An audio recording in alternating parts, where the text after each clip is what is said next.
예, 오늘 수요 예배 오신 여러분들을 환영합니다. 오늘 말씀이 앞에 있는데요. 함께 한번 읽으시겠습니다. 시작. 곧 내가 내 영광을 위하여 창조한 자를 오게 하라. 그들을 내가 지었고 만들었느니라. 나 여호와가 말하노라. 너희는 나의 증인, 나의 종으로 택함을 입었나니 이는 너희로 나를 알고 믿으며 내가 그인 줄 깨닫게 하려 함이라. 나의 전에 지음을 받은 신이 없었느니라. 나의 후에도 없으리라. 여기 말씀에 너희는 나의 증인 이렇게 되어 있는데, 증인은 증거를 가지고 있는 사람들을 증인이라고 합니다. 또는 증거를 알고 있는 사람들을 증인이라고 합니다. 이제 오늘 그 성경에 대한 또 다른 이제 증거를 이제 말씀드리려고 합니다. 먼저 옆에 있는 분들과 인사를 하시겠습니다. 반갑습니다. 잘 오셨습니다.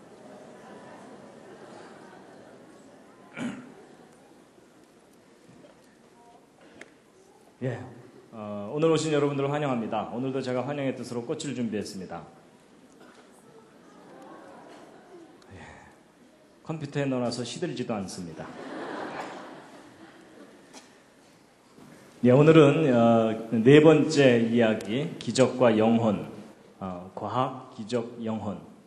성경에 나오는 그 기적 그리고 영혼에 관해서 우리가 어떻게 이해해야 하는가에 대해서 말씀드리려고 합니다. 제가 이제 이 과학이 무엇이길래 이렇게 써놨는데요. 이제 왜 써놨냐면요. 여러분 예를 들어 오늘날 밤에 TV 토론 프로그램에서 어떤 주제를 가지고 아주 유명한 과학자와 아주 유명한 성직자, 뭐 예를 들면 목사님 이렇게 나오셔서 그 주제를 갖고 토론을 하면 일반 시청자들이 누구의 말을 더 믿을까요? 그렇게 대답하시면 목사님들께서 섭섭해하지 않으실까요? 예. 근데 이제 지금 현재 현상이 좀 그렇습니다. 그렇죠? 과학자들의 말을 좀 더 믿는 경향이 있습니다. 근데 왜 그렇죠? 이유가 있을 텐데요. 예, 보통 일반 사람들의 생각에는 과학자들은 뭔가 증거를 갖고 얘기한다.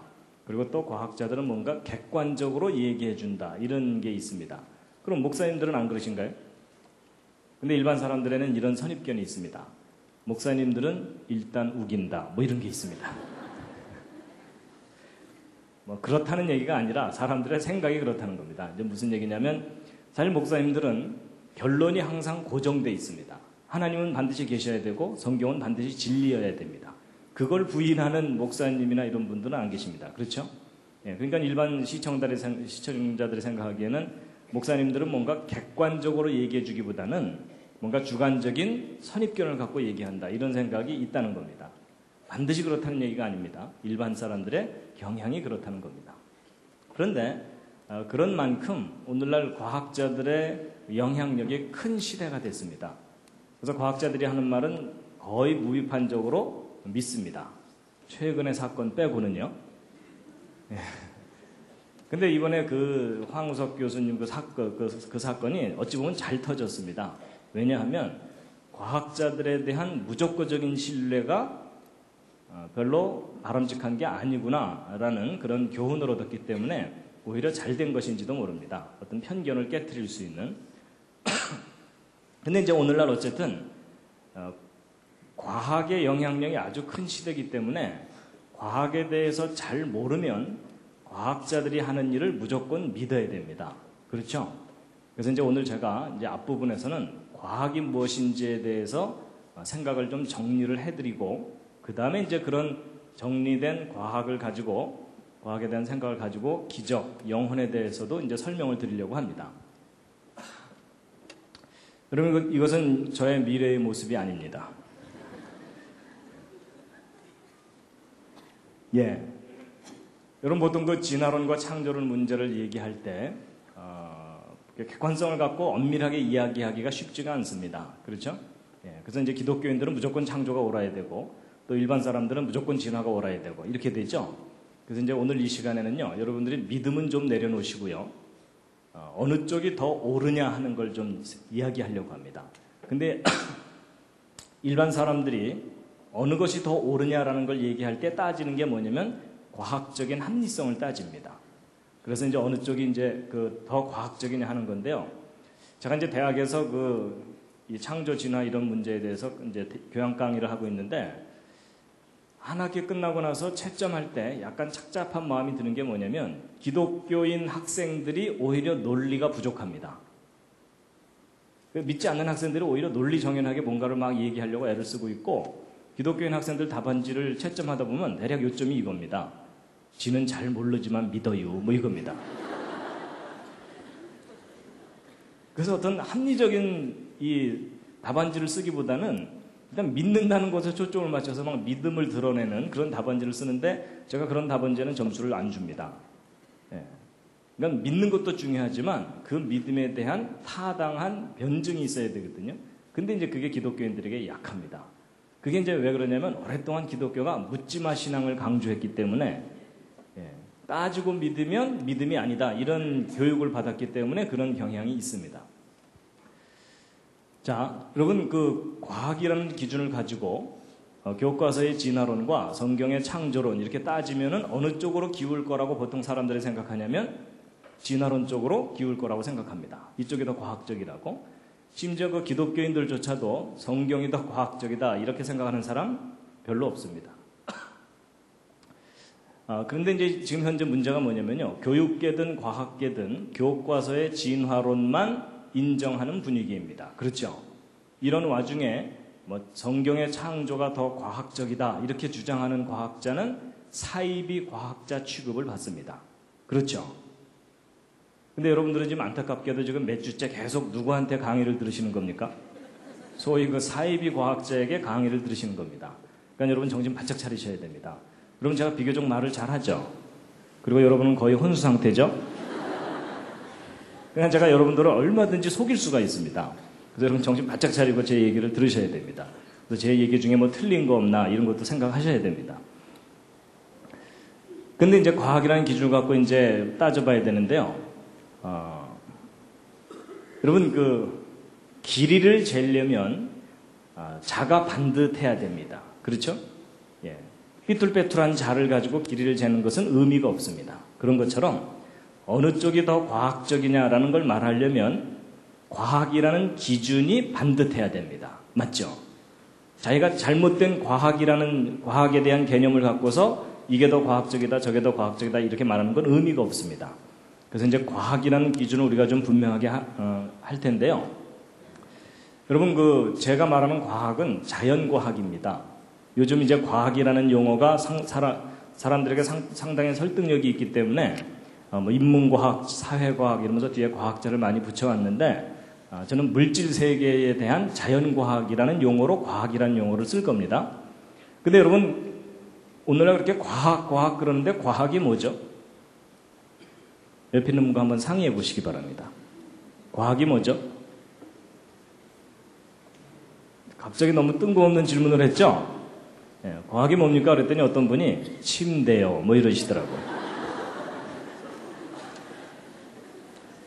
사실 과학이 뭐냐고 이렇게 물어보면 대부분의 과학자들도 과학이 뭐라고 단정해서 말하기가 쉽지가 않을 정도로 과학을 정의하는 일이 좀 어렵습니다. 그런데 여러분 그 사람이 어떤 사물이나 개념을 인식할 때 종합적 인식이 있고 분석적 인식이 있는데, 동양 사람들은 어느 쪽 인식이 강하겠습니까? 종합적 인식이 강합니다. 이 서양 사람들은 분석적 인식이 발달되어 있고요. 그래서 오히려 서양 사람들이 더 체계적으로 과학을 잘 발전시켰는데, 여러분 사과가 뭐냐라는 것에 대해서도요, 사과가 둥글고 빨갛고 맛이 시고 이렇게 차근차근 조목조목 나눠서 이야기를 하면 듣는 사람들이 훨씬 쉽게 이해를 할 수가 있습니다. 그런 것처럼 과학이 뭐냐라는 것도 우리가 좀 분석적으로 좀 따져보면 과학이 뭔지를 정리하는 일이 그렇게 어려운 일이 아닙니다. 여러분 첫 번째, 여러분 과학은 누가 하는 겁니까? 사람이 하는 겁니다. 그렇죠? 요즘 우리 집 개가 논문 쓰느라고 바빠 이런 얘기 안 하잖아요. 그렇죠? 예, 그래서 사람들만의 착각인지 모르지만 사람이 과학을 하는데, 이제 그것도 조건이 붙습니다. 제정신을 가진 사람이 해야 됩니다. 그렇죠? 그래서 이제 지식의 질서를 가진 사람들이 과학을 연구하고, 또 과학은 무엇을 대상으로 하는 거냐면 우주를 대상으로 하는 건데요. 여기에 현재의 물리적 우주라는 제한 조건이 붙습니다. 왜냐하면 과학자들은 과거나 미래를 직접 볼 수가 없습니다. 그래서 항상 현재를 대상으로 관찰하고 연구합니다. 그리고 비물리적인 것, 예를 들어 마음 같은 것은 과학이 직접 다루지를 못합니다. 그럼 어떤 사람들이 마음이 무겁다 그러는데 그래서 몇 톤, 그렇죠? 예, 그래서 이 비물리적인 영역은 과학이 직접 다루지를 못합니다. 그래서 인간이 현재의 물리적 우주를 어떻게 하는 거냐면 잘 이해하고 잘 다스리는 겁니다. 이제 이 말 속에 사실 다 포함되어 있는데 잘 이해하고 잘 다스리기 위해서 체계적으로 정리해 놓은 것이 과학적 연구 방법입니다. 그래서 여러분이 과학적 연구 방법으로 훈련받은 사람들을 뭐라고 합니까? 과학자라고 합니다. 음악으로 훈련받은 사람은 음악가 이렇게 얘기하죠. 그럼 여러분 우리가 과학이 무엇인지를 정확하게 알려면 과학적 연구 방법에 대해서 알아야 됩니다. 그래서 이제 과학적 연구 방법을 좀 간단하게 좀 말씀드리면요.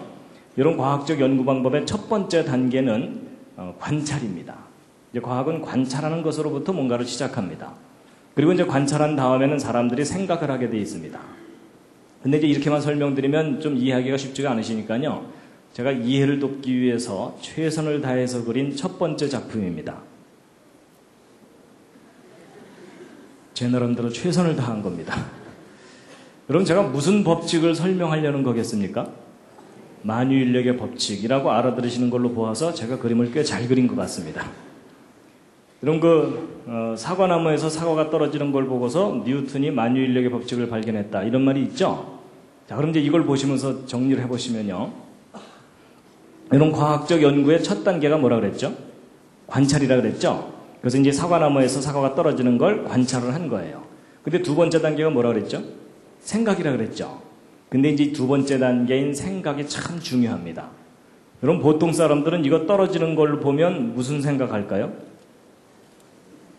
예, 먼저 가서 주워 먹어야지. 이런 생각이 강하게 드시는 분들은 가능한 한 과학계로 오지 마시기 바랍니다.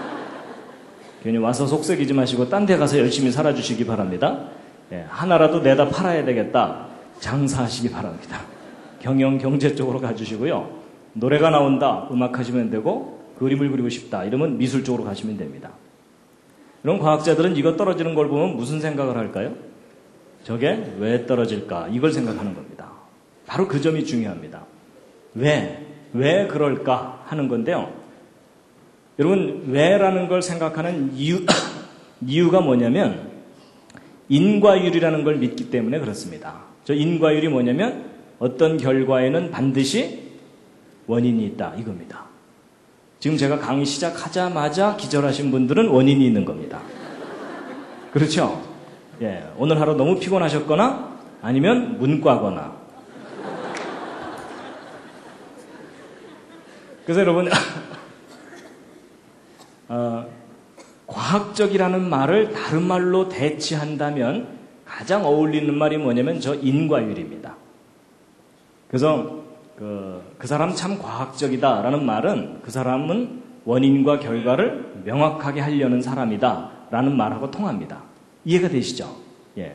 그래서 바로 이 원인과 결과의 관계를 명확하게 하기 위해서 과학자들이 뭐 실험도 하고 뭐 밤도 새고 뭐 이러면서 뭔가를 밝혀내는 겁니다. 그 다음에 이제 세 번째 단계가 뭐냐면요. 이제 세 번째 단계는 과학자들이 자기가 연구한 결과를 표현하는 단계가 세 번째 단계입니다. 여러분 어떤 과학자가 평생 연구했는데 한마디도 안 하고 죽었다. 그럼 그 사람이 뭘 했는지 어떻게 알겠습니까? 그렇죠? 그래서 이제 과학자들이 자기가 연구한 결과를 세 번째는 표현을 하는데 근데 과학자들이 표현하는 거에 대해서 여러분 이제 조심하셔야 됩니다. 이런 과학자들이 자기들이 연구한 결과를 표현할 때 크게 두 가지로 나눠서 표현합니다. 하나는 법칙이고 하나는 이론입니다. 근데 여러분 평소에 사시면서 법칙이 뭔지 이론이 뭔지 구별 안 하시죠? 근데 이제 오늘은 좀 구별을 하셔야 되는데요. 여러분 과학에 법칙이라는 게 있습니다. 여러분 혹시 과학의 법칙 중에 뭐 떠오르는 거 있으십니까? 과학의 법칙 중에 무슨 법칙이 있죠? 질량 보존의 법칙, 또 만유인력의 법칙, 또 관성의 법칙, 또 지금 방언이 계속 나오고 있습니다. 또 거기까지가 한계죠? 예. 예, 과학의 법칙이 있고요. 근데 어떤 분들은 이제 과학의 법칙 그러면요, 머피의 법칙 뭐 이러는데 그건 아닙니다. 예, 그건 과학의 법칙이 아닙니다. 그 다음에 여러분, 과학에는 이론이라는 게 있습니다. 이론 중에 혹시 뭐 떠오르는 거 있으십니까?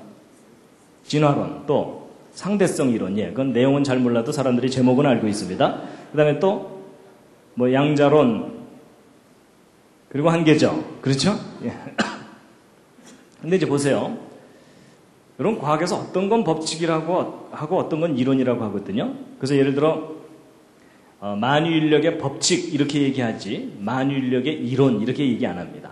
그리고 이제 널리 알려진 것 중에 하나가 이제 빅뱅 이론이 있잖아요. 이 우주가 맨 처음에 뻥 터지면서 시작됐던 빅뱅 이론. 근데 그 빅뱅 이론은 빅뱅 이론 이렇게 얘기하지 빅뱅의 법칙 이렇게 얘기 안 합니다.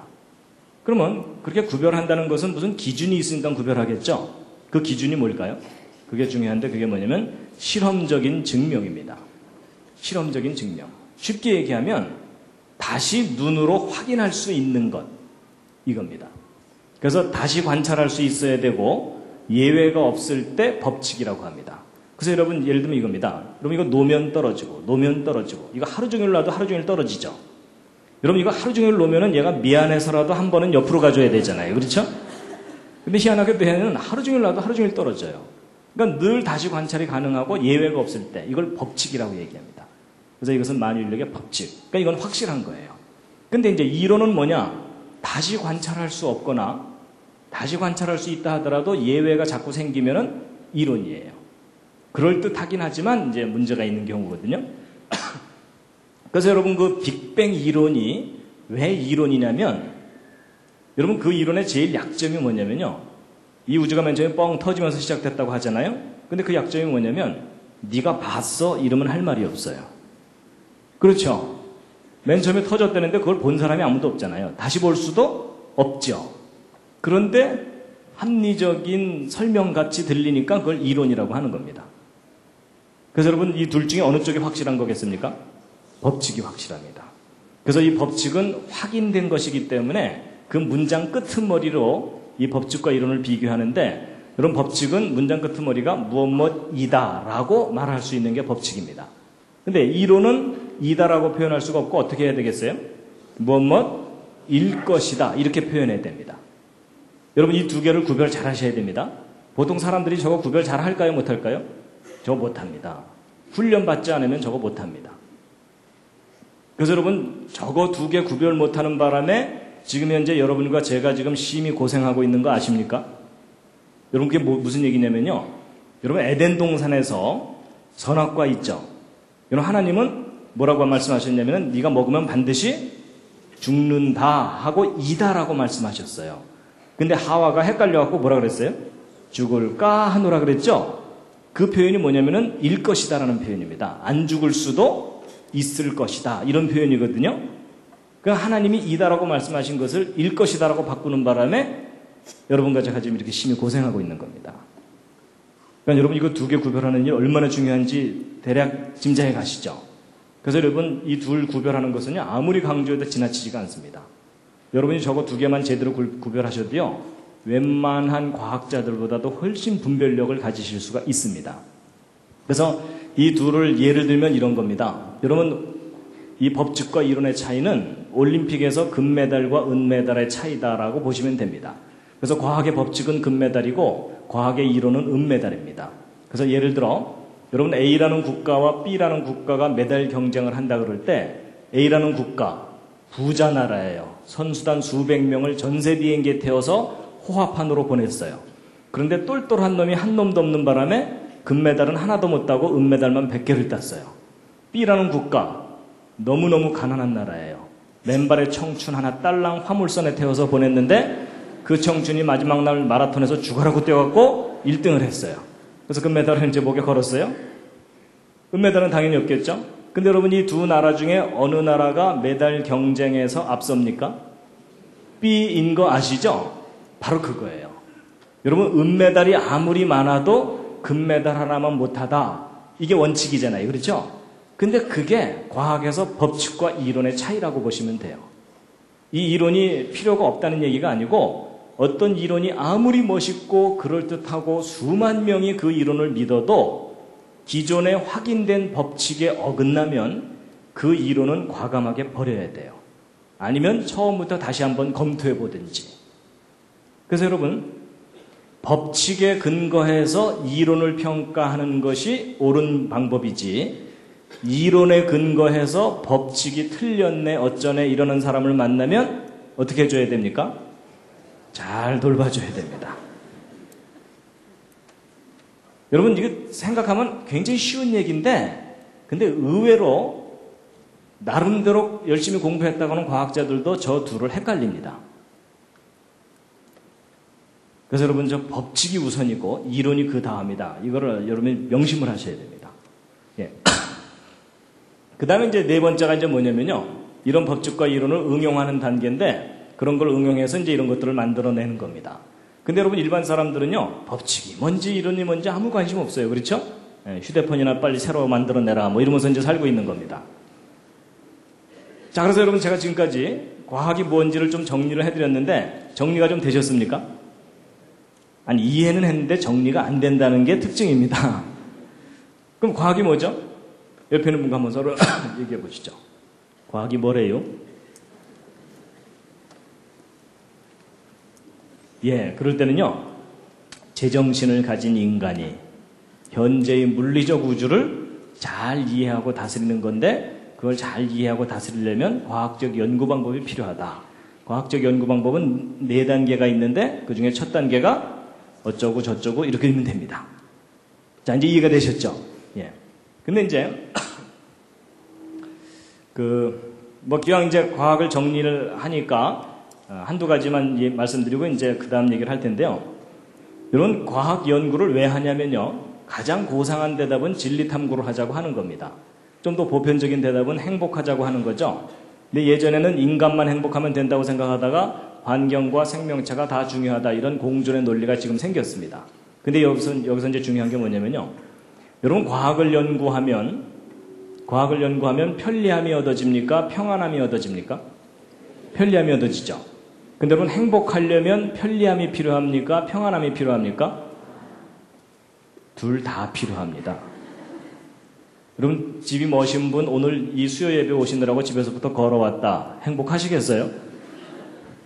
그래서 여러분, 우리 하도 고상하다 보면은 평안함만 중요하고 편리함이 중요하지 않다고 생각할 수도 있는데 아닙니다. 둘 다 중요합니다. 그렇죠? 근데 문제는 오늘날 사람들이요, 편리함을 얻기 위해서는 과학을 발전시켜야 된다는 건 너무나 잘 알아요. 맞죠? 근데 이 평안함을 얻기 위해서는 어떻게 해야 되는지를 잊어먹어 버렸어요. 그렇죠? 예. 근데 이제 희한하게도 현대인들이 편리함은 참 많이 얻는데 뭘 잃어버렸습니까? 평안함을 잃어버렸습니다. 그래서 결코 행복하지가 않습니다. 그래서 이 둘을 균형을 맞추는 일이 참 쉬운 일이 아니죠. 그렇죠? 예. 자, 이제 그 다음 이야기들이 더 있긴 한데요. 이거 다 했다가는 오늘 2시간 이상을 해야 되기 때문에, 예, 제가 좀 줄이면서 하겠습니다. 여러분, 이것도 이제 중요한 부분인데, 저는 기침이 조금 아직 안 나서 가끔 이렇게 울컥울컥 하더라도 좀 양해해 주시면 감사하겠습니다. 여러분, 우리가 이제 구별해야 되는 게 뭐냐면요, 과학과 과학주의를 구별하셔야 됩니다. 여러분, 제가 보통 이렇게 성경을 과학적으로 이렇게 설명하고 이렇게 증거를 하고 다니다 보면요, 가끔 아주 보수적인 입장을 가진 목사님이나 장로님들이 성경 무조건 믿으면 됐지 뭘 따지고 믿으려고 그러느냐, 이런 얘기를 하시는 경우가 있거든요. 근데 여러분, 그건 오해입니다. 여러분, 한번 생각해 보세요. 여러분, 이 우주 만물을 창조하신 분이 하나님이시죠. 그러면 하나님께서 이 우주의 법칙과 질서를 부여하셨죠. 근데 과학은 무엇을 하는 거냐면 이 우주의 법칙과 질서를 발견해내고 이해하는 겁니다. 그렇다면 여러분, 과학을 연구하면 당연히 어떤 결론이 나오게 돼 있냐면 하나님이 계시다는 것과 이 세상이 창조되었다는 것, 그리고 성경이 진리라는 것이 반드시 드러나게 돼 있습니다. 근데 문제는 과학이 잘못된 게 아니라 잘못된 과학주의가 잘못된 겁니다. 그래서요, 과학은요, 하나님이 창조하신 여러 가지 영역 중에 하나입니다. 이런 많은 영역 중에 하나입니다. 여기에 지금 자기 전공이 없다 그래서 너무 섭섭해하지 마시기 바랍니다. 칸이 모자라서 몇 개만 쓴 겁니다. 그래서 여러분, 우리가 버려야 되는 건 과학주의를 버려야 되지 과학을 버리면 안 됩니다. 여러분, 오늘날 기독교가 과학을 무시하면서 왔기 때문에 오히려 큰 손해를 받습니다. 학교에서 진화론을 과학인 것처럼 가르치는 것에 대해서 교회가 지금 아무 말도 못하고 있습니다. 니네들이 뭘 아냐 이러면은 별로 할 말이 없어요. 그렇죠? 예. 그래서 여러분 과학이라는 엔진을 떼어놓고서 신앙을 가져서는 안 됩니다. 신앙의 기초가 과학이어야 될지도 모릅니다. 자, 이제 제가 좀 지루하지만 앞부분에 이렇게 쭉 그 과학에 대해서 정리를 했는데요. 별로 어렵진 않으셨죠? 예, 들을만 하셨죠? 예. 그래도 표정은 오늘은 되게 딱딱하네 이러시는. 잠시 기지개 한번 켜시겠습니다.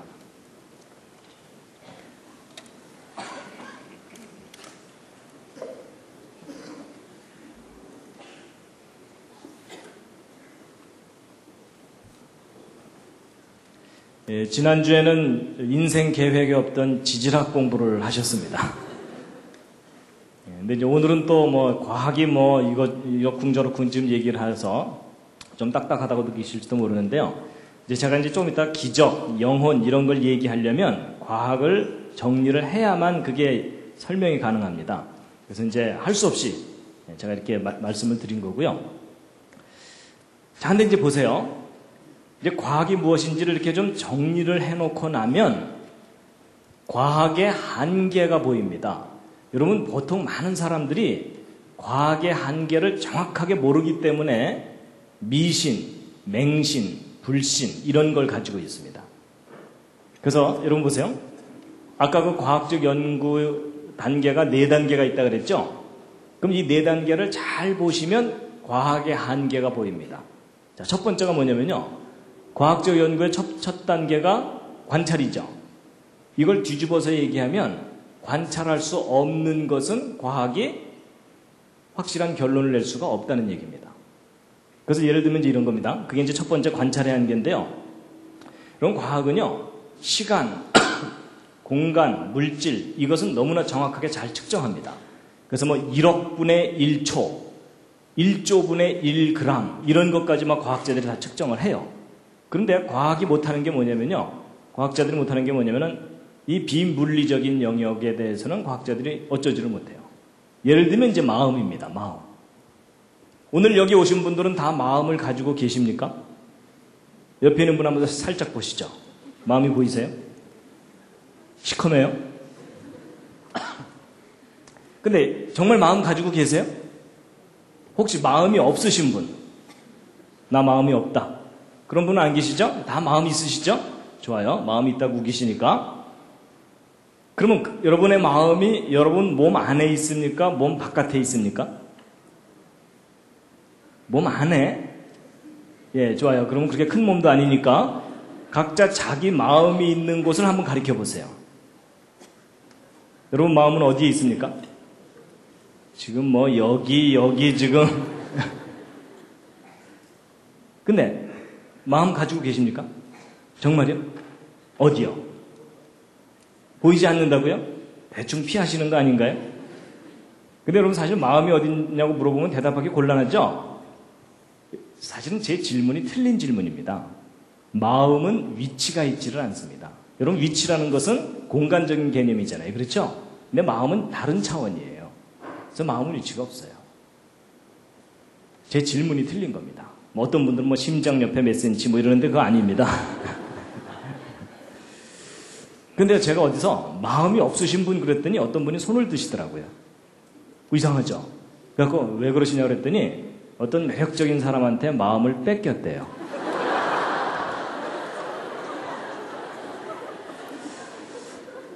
그래서 저도 뭐 할 말이 없어갖고 조만간 도로 찾으시죠. 뭐 이러고 이제 그러고 말았는데요. 그러니까 여러분 잘 뭐 그런 경우 빼고 마음은 다 있다고 믿잖아요. 그렇죠? 근데 있지만 눈으로 안 보이죠. 여러분 그 점이 참 중요합니다. 존재하지만 눈에 안 보이는 대상이 있다는 얘기입니다.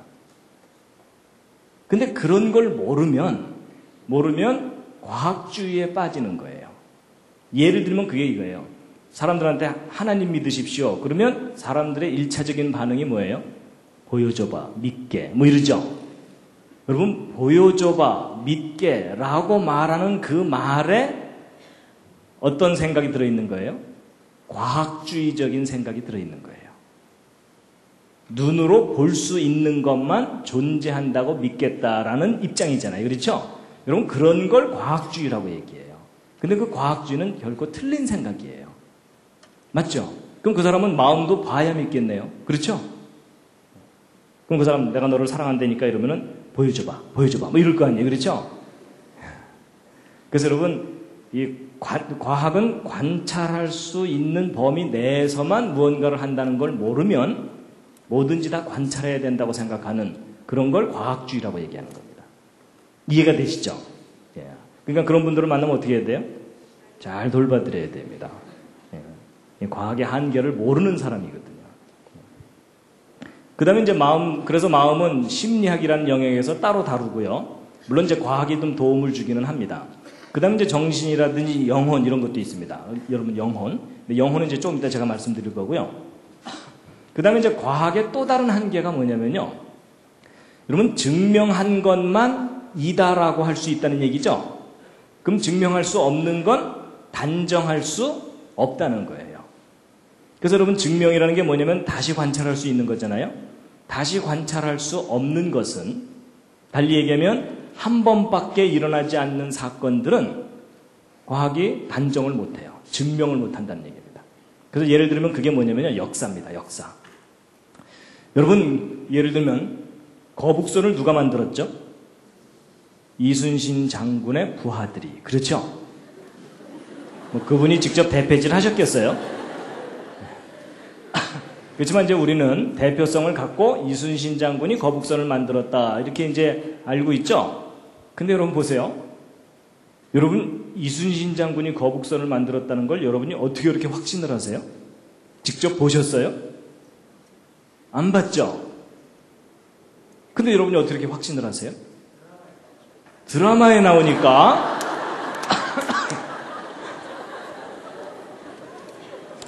옆에 있는 분이 잘 돌봐드리시다.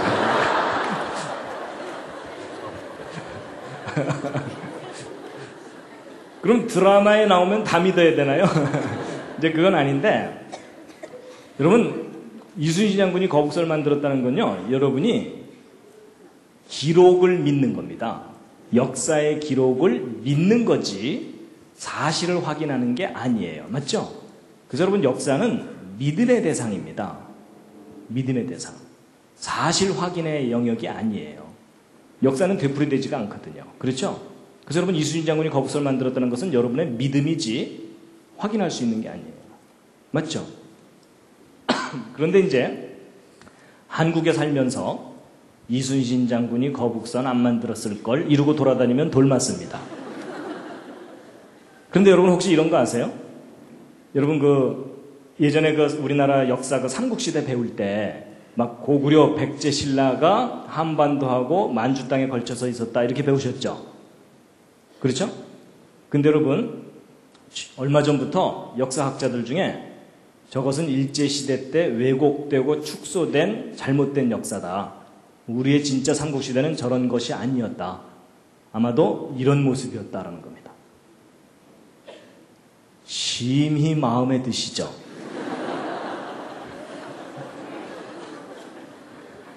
그렇죠? 그래서 중국 본토 쪽이 백제의 주무대였고 신라, 고구려 이렇게 해서 상당히 넓은 영역이 우리 삼국시대였는데 저게 일제시대 때 엄청나게 축소되고 왜곡돼갖고 우리가 잘못 역사를 배운 거다. 이런 주장입니다. 근데 여러분, 저 둘 중에 어느 쪽이 진짜 우리 역사일까요? 아마 이 오른쪽 이야기를 오늘 처음 듣는 분들은 야, 기분은 좋지만 황당하다 이런 생각 드시죠? 근데 여러분, 이 오른쪽을 주장하는 사람들이 구체적인 근거들을 제시하거든요. 인터넷에도 요즘 볼 수 있어요. 근데 그런 걸 이렇게 하나 둘 읽다 보면요, 저 오른쪽 주장이 더 그럴듯해 보여요. 그럼 여러분, 저 둘 중에 어느 쪽이 진짜 우리 역사예요? 예, 여러분의 심정으로는 오른쪽입니다. 그렇죠? 근데 여러분의 지식으로는 왼쪽이죠? 근데 여러분, 저 둘 중에 어느 쪽이 사실인지는 직접 확인할 길이 없어요. 그래서 역사관이라는 게 뭐냐면 어떤 관점을 갖고 역사를 바라보느냐 하는 그런 입장이거든요. 그러니까 역사관은 우리가 가질 수 있지만 역사를 확인할 수는 없어요. 그렇죠? 둘 다 우기기 나름이에요. 그래서 여러분 역사는 결코 증명의 대상이 아니고 믿음의 대상입니다.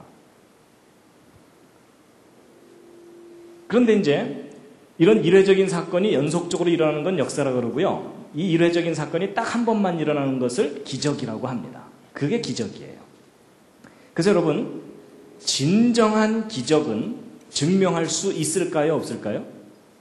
진정한 기적은 증명할 수 없습니다. 그렇죠? 예. 그래서 여러분, 기적 증명해봐, 믿게 이러는 사람을 만나면 또 잘 돌봐줘야 돼요. 기적은 그 정의상 증명할 수 없는 걸 기적이라고 해요. 이해가 되시죠? 예. 그러니까 제가 오늘 기적을 증명해 드리려는 건 아닙니다. 기적에 대해서 설명을 드리는 겁니다.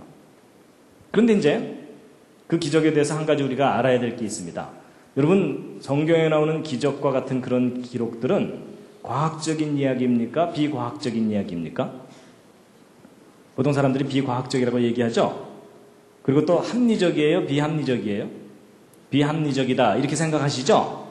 그래서 여러분이 성경의 기적을 정확하게 이해를 못 하시는 겁니다.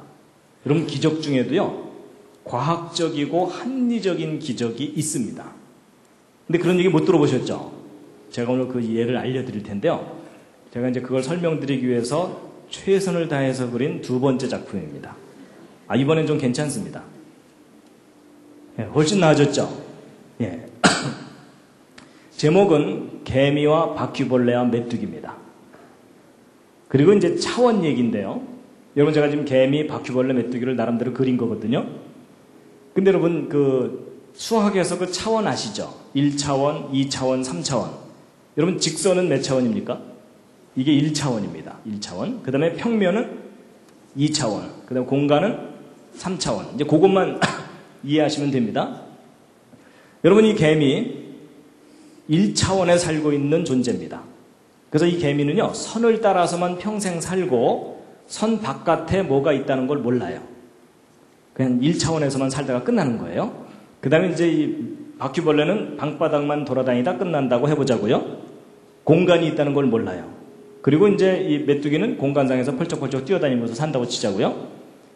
자, 이 개미, 무신론 개미입니다. 신은 없다. 그러면서 교회 다니는 다른 개미들을 핍박하면서 야, 이 비과학적인 존재더라 이러면서 증명할 수 있는 것만 믿고 이러는 개미예요.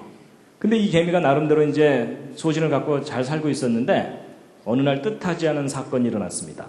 바퀴벌레 한 마리가 자기 앞을 쓱 지나간 거예요. 개미가 놀랬겠습니까? 안 놀랬겠습니까? 놀랬죠. 그렇죠? 왜냐하면 어떤 존재가 자기 차원으로 싹 들어왔다가 사라졌잖아요. 그렇죠?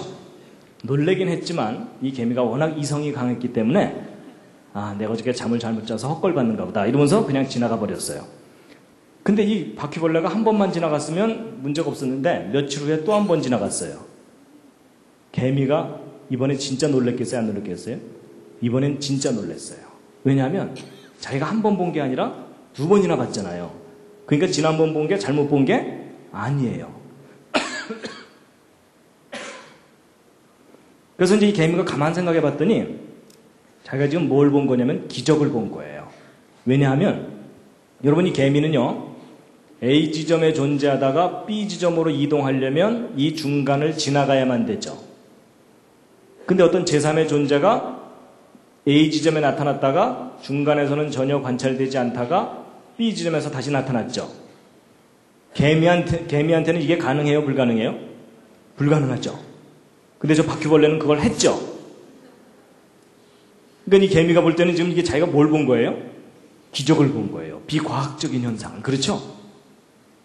개미가 너무나 놀래갖고 그날 이후로 방탕했던 과거를 청산하고 신이 존재한다는 걸 믿게 된 거예요. 근데 이 개미에게 누가 신이에요? 바퀴벌레가 신이에요.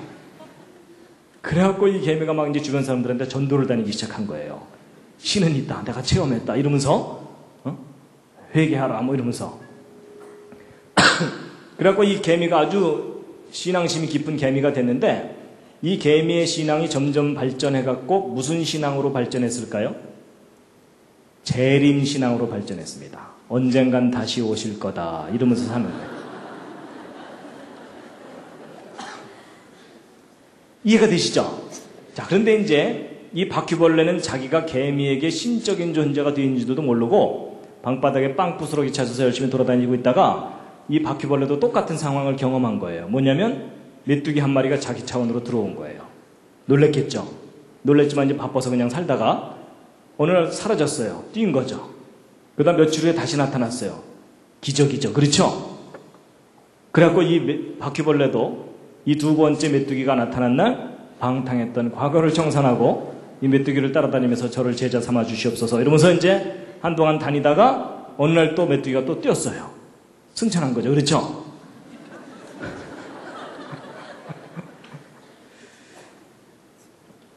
그래갖고 이 바퀴벌레도 점점점 신앙이 발전해서 무슨 신앙으로 발전했겠어요?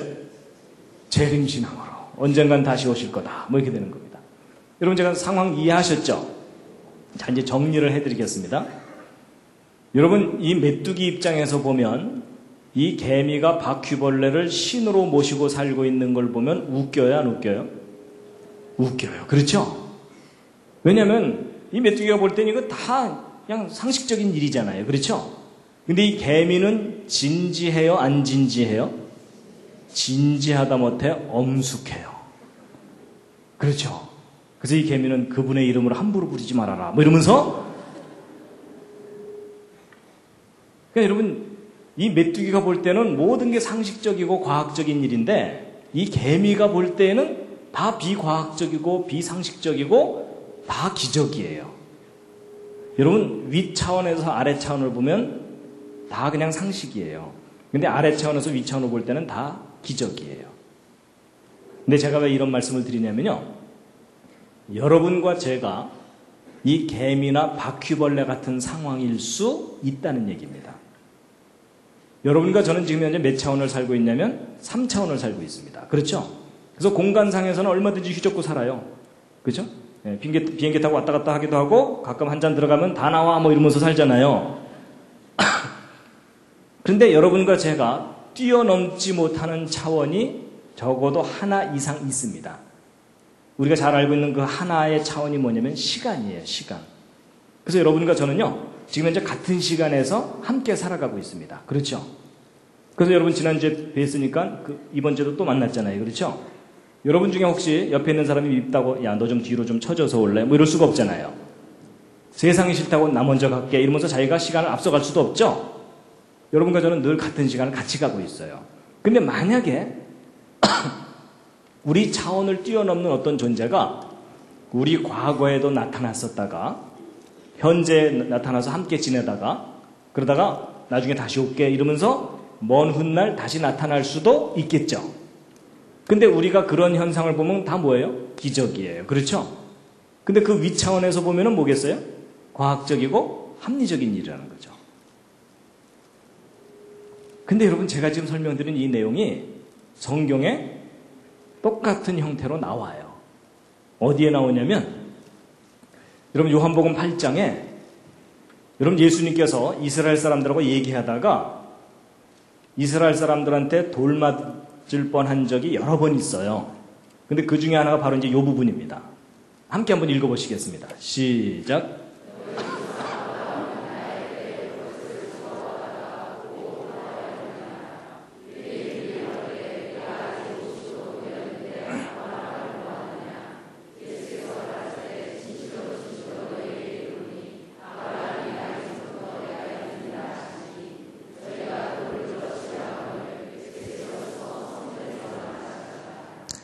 여러분 보세요. 예수님이 2000년 전에 이 땅에 오셨을 때에 이스라엘 사람들하고 얘기하다가 무슨 얘기를 했냐면 야 니네들 조상 아브라함이 태어나기 전부터 내가 이미 있었다. 이 얘기를 한 거예요.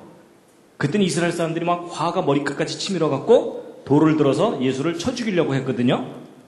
근데 여러분 내가 니네들 조상 아브라함보다 먼저 있었다는 말이 그렇게 돌로 쳐 죽일 정도로 그렇게 심각한 말인가요? 그래요? 안 그래요? 근데 별로 느낌이 안 오시죠? 네, 느낌이 안 오시는 이유는 저 말을 여러분이 아직 못 알아들어서 그러신 겁니다. 여러분 누군가가 여러분한테 내가 당신 할아버지 업어서 키웠어 이러면은 이제 느낌이 오시죠? 그 얘기예요.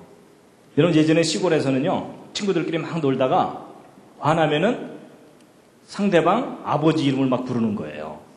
모욕하는 거잖아요. 그렇죠? 근데 그보다 더 심한 게 저거예요. 여러분 이스라엘 사람들 조상이 아브라함이잖아요. 근데 그 아브라함보다도 할아버지다 그 얘기를 하고 있는 거잖아요. 그렇죠? 그러니까 이스라엘 사람들이 막 화가 머리까지 치밀어 갖고 자기 조상을 모독한다 그래서 죽이려고 그러는 거예요. 이해가 되시죠? 상황이. 근데 여러분 예수님이 하신 말씀은 그 말이 아니고요. 예수님은 창조자이셨기 때문에 창조 때부터 계셨었고, 그렇죠? 그러다가 세월 지난 후에 지금 2000년 전에 이 땅에 오셔서 이스라엘 사람들과 좀 대화를 하고 계시는 거예요. 그러다가 예수님이 또 뭐라 그러세요? 너희가 나를 한동안은 또 못 볼 거다. 내 마지막 때가 되면 내가 다시 올 거다. 그러셨죠? 근데 이스라엘 사람들이 현실을 살고 있는 이스라엘 사람들이 그 말이 이해가 돼야 하는데요. 그걸 이해를 못한 거예요. 조금 전에 이 개미가 바퀴벌레를 이해 못하듯이. 이해가 되시죠? 바로 이겁니다. 그러니까 여러분 이게 무슨 얘기냐면요. 내가 성경에 나오는 이 황당한 기적은 도저히 비과학적이라서 못 믿겠다라고 버티는 분들에게 아니다. 차원의 문제다라는 거예요. 우리보다 더 높은 차원이 있다면 충분히 가능한 일이다. 근데 여러분 성경을 읽고 성경을 믿다 보면 우리가 경험하는 이런 세상, 그 이상의 세상이 있다는 것을 성경이 우리에게 얘기합니다. 맞죠?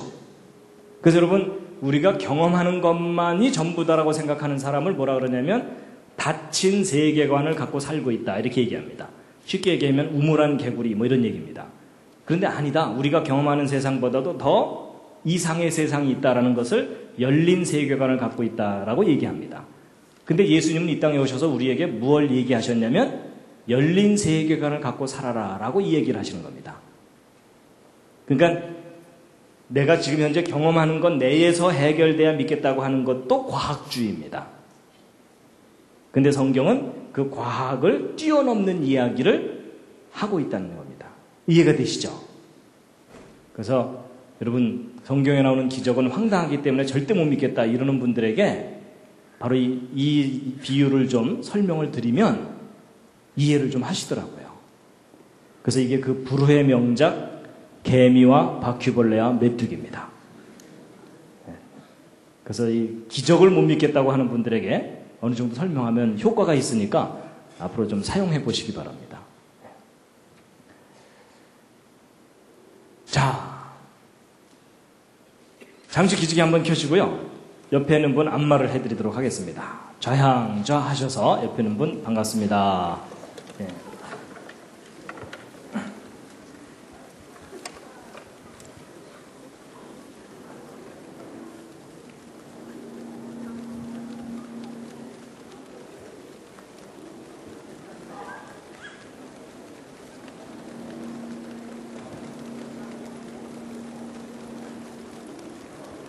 예, 반대로도요.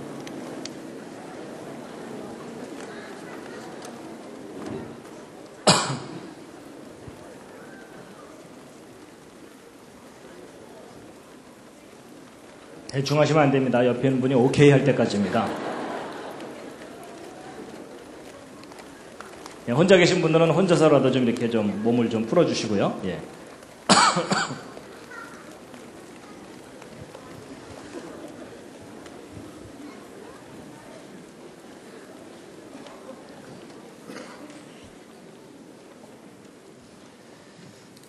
자, 이제 그 뒤에 좀 더 얘기가 있었는데 시간 관계상 좀 줄였고요. 이제 요점만 오늘 말씀드립니다. 여러분 예수님의 기적, 이제 이걸 어떻게 합리적으로 이해할 수 있겠느냐 하는 건데요. 여러분 예수님이 무리를 걸어가시고 물로 포도주를 만드시고 이런 거 믿으십니까?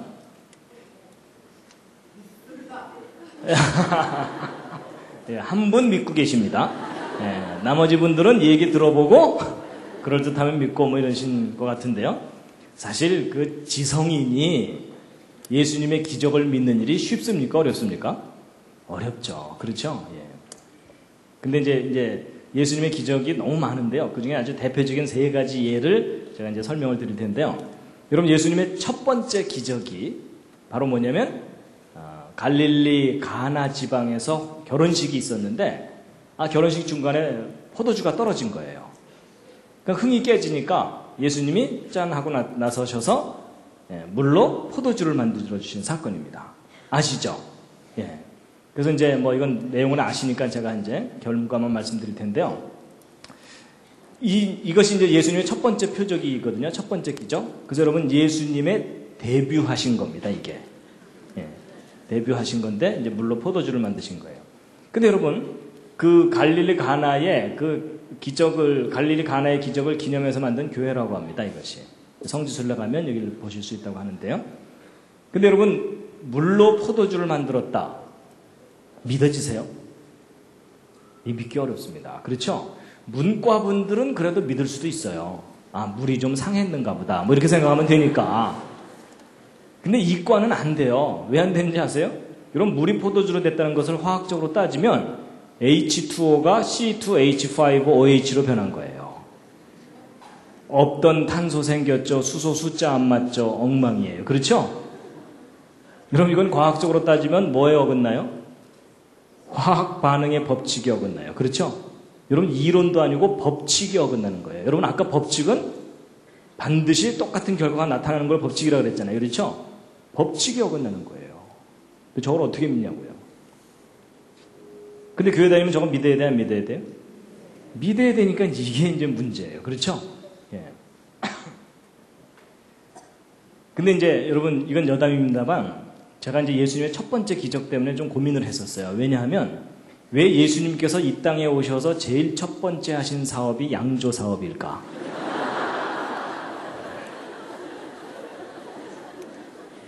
그게 좀 이상하더라고요. 저는 어렸을 때 교회 다니면 술 마시면 안 된다 이런 얘기를 하도 들어가지고 안 되는 줄 알았는데 놀랍게도 제가 믿는 예수님이 제일 첫 번째 하신 사업이 오히려 술을 만드신 거예요. 그것도 이미 잔치에 흥이 나가지고서 막 한참 취해 있는 사람들에게 술이 딱 떨어졌으면 기도하고 헤어집시다 이래야 되는데 오히려 더 좋은 술을 만들어 주신 거예요. 맞죠? 여러분 지구상에 있었던 제일 좋은 술이 뭐였겠어요? 이때 예수님이 만드신 이 술이 제일 좋은 술이었어요. 맞죠? 그럼 그날 밤 이 사람들 어떻게 됐겠습니까? 잔뜩 취했겠죠. 왜냐면 세상에서 제일 좋은 술을 마셨으니까. 물론 이제 그 다음날 일어날 때 뒷골이 땡기거나 이러진 않았을 거예요. 그렇죠? 워낙 좋은 술이었기 때문에.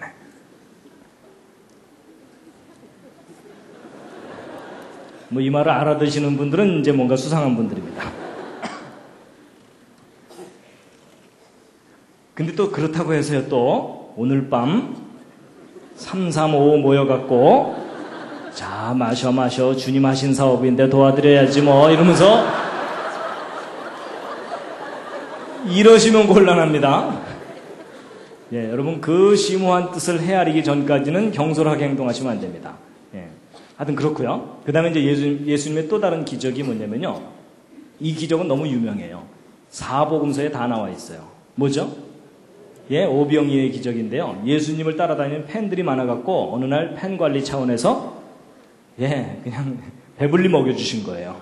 근데 재료는 뭐였냐면 꼬마가 도시락으로 싸온 듯한 떡 5개, 물고기 2마리로 5,000명을 먹이셨는데 그것도 여자와 아이 외에 5,000명이니까 여자 합치면은 10,000명, 거기다 애들 바글바글 이러면은 한 2만 명 정도 되는 사람들 배불리 먹인 건데, 근데 믿어지세요?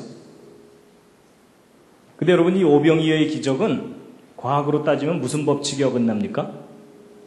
이게 그 유명한 질량 보존의 법칙이 어긋나요. 그렇죠? 아니 여러분 생각해 보세요. 떡 5개 고기 2마리 그래봤자 요만하잖아요. 근데 2만 명을 배불리 먹이려면 여기 가득하게 음식이 있어야 되는 거 아시죠? 질량 보존의 법칙이 어긋나요. 근데 여러분 저걸 어떻게 믿을 수 있어요? 그랬더니 어떤 분이요 이렇게 얘기하더라고요. 그게 아마 버스만한 떡 5개하고 고래 2마리였을 거다 뭐 이런 얘기 하시더라고요. 고래 2마리. 근데 그렇게 설명하면 될 것 같지만 문제가 뭐냐면 그게 애 도시락이냐 이거죠. 꼬마가 고래 끌고 오면서 엄마가 싸줬어요 뭐 이거 좀 이상하잖아요. 그러니까 그것도 말이 안 되고요. 그 다음에 예수님의 또 다른 기적이 뭐냐면 이제 저 이적을 베푸신 후에 예수님이 제자들을 이제 배를 태워서 먼저 갈릴리 바다를 건너가게 하셨어요.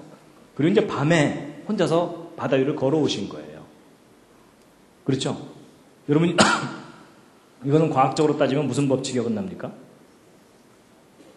이건 좀 어려운데요. 부력의 법칙이 어긋납니다.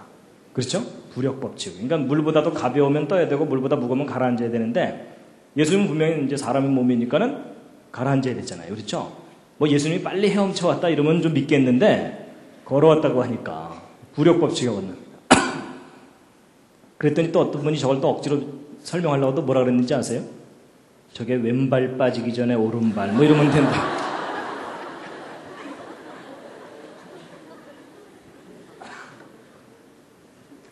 근데 여러분 보세요. 여러분 예수님이 행하신 기적마다 과학의 이론이 아니라 다 과학의 법칙에 어긋나요. 아니 이론에 어긋나면은 그 이론이 틀릴 수도 있다 이렇게 얘기하면 되잖아요. 그렇죠? 근데 법칙에 어긋나는 걸 어떻게 설명을 하냐고요. 근데도 여러분 저건 다 믿으시죠? 근데 여러분은 믿는다고 치더라도 저는 그래도 과학을 공부했다고 하는 사람인데 과학자의 양심을 버리지 않고 예수님의 기적을 믿을 수 있는 방법 좀 알려주실래요? 저를 좀 설득해 주시죠. 삥 둘러서서 그냥 안수기도 하나요? 주여 이자가 믿게 하여 주시옵소서 이래야 되나요? 근데 이제 제가 요점만 말씀드리면 이겁니다. 여러분 어떤 것을 맨날 이쪽에서만 보다가 전혀 다른 반대편에서 보면은 전혀 다른 모습이 보이는 경우가 있죠. 바로 그겁니다. 여러분 제가 예전에는요, 저 과학의 법칙에 어긋나는 저런 황당한 건 내가 절대로 못 믿겠다 이렇게 생각했었거든요. 근데 지금은 생각이 바뀌었어요. 어느 날 입장을 바꿔보니까는 저 기적이 깨달아지더라고요. 뭐냐면 여러분 저는 과학을 공부했기 때문에 과학의 법칙이 뭔지를 압니다. 절대로 예외가 없는 게 법칙이거든요. 그 법칙을 인간이 벗어날 수가 없어요. 벗어날 수 없는데 만약에 이건 정말 만약인데 만약에 이 법칙에서 벗어날 수 있는 분이 있다면 누굴까요? 이 법칙을 정하신 분입니다. 제가 그 생각을 하게 됐어요. 그리고 나서 이 예수님의 기적을 들여다봤더니 뭐가 깨달아지는데 이분이 이 모든 법칙을 정하신 분이구나. 그게 보이는 거예요. 여러분 생각해 보세요. 여러분 예수님이 저런 기적을 베풀지 않고 착하게 살아라, 때리지 말아라 이런 아주 교훈적인 얘기만 하고 가셨다. 여러분 제가 예수를 믿어야 될 이유가 없어요. 여러분 제가 뭐 그렇게 잘생긴 사람 아니지만 지리산에서 10년, 계룡산에서 10년, 포함산에서 10년, 한 30년 면벽수도 하고 나오면요. 지금도 대충 말을 잘하는데 얼마나 말을 더 잘하겠어요. 그렇죠? 그러면 제가 세상 사람들을 현혹시킬 만한 그럴듯한 말을 얼마든지 해낼 수 있습니다. 예를 들면 산은 산이고 밥은 밥이로다 뭐 이런 거 있잖아요. 근데 여러분 제가 못하는 게 뭔지 아세요? 절대로 못하는 게 속임수는 쓸지 모르지만 절대로 못하는 게 뭐냐면 저 과학의 법칙에서 벗어나는 일이에요. 그렇다면 예수님께서 저 과학의 법칙에 벗어나는 일을 하셨다면 둘 중에 하나예요. 저 성경이 거짓이든지. 근데 만약에 저 성경의 기록이 옳다면 예수 그리스도가 누구이시라는 증거일까요? 예수 그리스도가 이 모든 법칙을 정하신 창조자이시라는 증거라는 겁니다. 제가 그 생각을 할 수 있게 됐어요. 여러분 만약에 성경에 우리가 이해할 만하고 증명할 수 있는 일만 성경에 기록되어 있다면 여러분이나 저나 예수를 믿어야 될 필요가 없어요. 맞죠? 근데 여러분 예수님께서 저런 기적을 행하신 이유가 뭘까요? 예수님이 창조자이시라는 것을 우리에게 보여주시는 거예요. 그냥 여러분 이런 거예요. 예전에는 이제 학교에 이제 크리스천 학생들이 학교에 가면 친구들이 핍박을 해요. 야, 예수가 무리를 걸었다고? 야, 너 그렇게 황당한 거 믿냐? 이러면은 그때 기독교 학생들은 아무 말도 못했어요. 그렇죠? 그냥 얼굴이 빨개져갖고 그날 저녁 교회 뒷자리에 앉아갖고 주여 뭐 이러면서 아무 소리 못했거든요. 근데 여러분 이걸 제대로만 깨달으면 그렇게 뭔가를 도전해올 때 뭐라고 대답할 수 있겠습니까? 야, 너는 이것 때문에 안 믿냐? 나는 이 기록 때문에 예수를 믿는다 라는 겁니다. 아니, 여러분 생각해 보세요. 예수님이 무리를 걷다가 빠지셨다. 그런 예수님을 여러분과 제가 왜 믿어요? 그렇죠? 예수님이 물에 빠지면서 베드로 나 좀 구해줘. 다음부터 이런 일 안 할게. 뭐 이러면은 아니 생각해 보세요. 제정신을 가진 사람이란 그런 예수님을 자기의 구원자로 어떻게 믿냐는 거죠. 맞죠? 그래서 제가 말씀드리는 요점이 뭐냐면요. 저는 하나님께 제가 과학을 공부했다는 걸 참 감사합니다. 왜냐하면 과학을 공부하고 났더니 법칙이 뭔지를 알게 됐거든요. 그 법칙은 절대로 뛰어넘을 수 없는 게 법칙이에요. 그렇죠? 근데 그 기준을 제가 명확하게 아니까 그 기준을 뛰어넘는 분이 누군지를 명확하게 알게 된 거예요. 그렇죠? 여러분, 예수님이 법칙에서 벗어나셨기 때문에 우리가 믿는 거예요. 여러분, 제가 처음에 말씀드릴 때 뭐라고 말씀드리냐면, 제가 처음 이제 강의 소개할 때, 첫 번째 강의 때, 제가 예수님의 기적을 증명은 못 해드립니다. 그렇지만 과학적인 원리로 이해하실 수 있도록 설명을 해드릴 수 있습니다. 이런 말을 드렸거든요. 제가 지금 설명을 드리는 겁니다. 그래서 여러분, 과학의 법칙 중에 가장 강력한 법칙이 있습니다. 생명에 관한 법칙이 있습니다. 그 법칙은 아무도 못 깨트려요. 예외가 없고. 무슨 법칙일까요?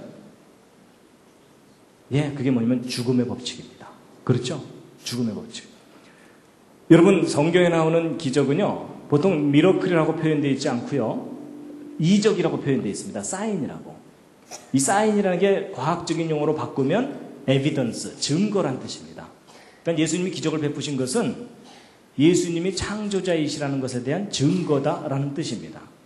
근데 과학의 법칙 중에 가장 강력한 법칙이 죽음의 법칙입니다. 그렇죠? 그럼 제가 예언 하나 해드릴까요? 여러분 다 죽습니다. 그 예언은 반드시 맞아요. 틀릴 리가 없어요. 그렇죠? 여러분 예외가 없다는 게 법칙이라는 거 아시죠? 그래서 저 법칙이에요. 죽음의 법칙. 근데 저 법칙에서 벗어나신 분이 계시는 거예요. 누구죠? 예수 그리스도이세요. 그래서 제가 예수를 믿어요. 어떤 사람은요, 예수님의 기적을 증명해 보라 그래요. 그러면 자기가 믿겠다고. 그럼 여러분 제가 만약에 어느 때라도 죽었다 다시 깨어날 수 있으면은 제가 예수를 믿을 필요가 있을까요? 없을까요? 없어요. 그건 더 이상 기적이 아니잖아요. 그렇죠? 나도 할 수 있는데. 여러분 제가 증명할 수 없으니까 예수를 믿는 겁니다.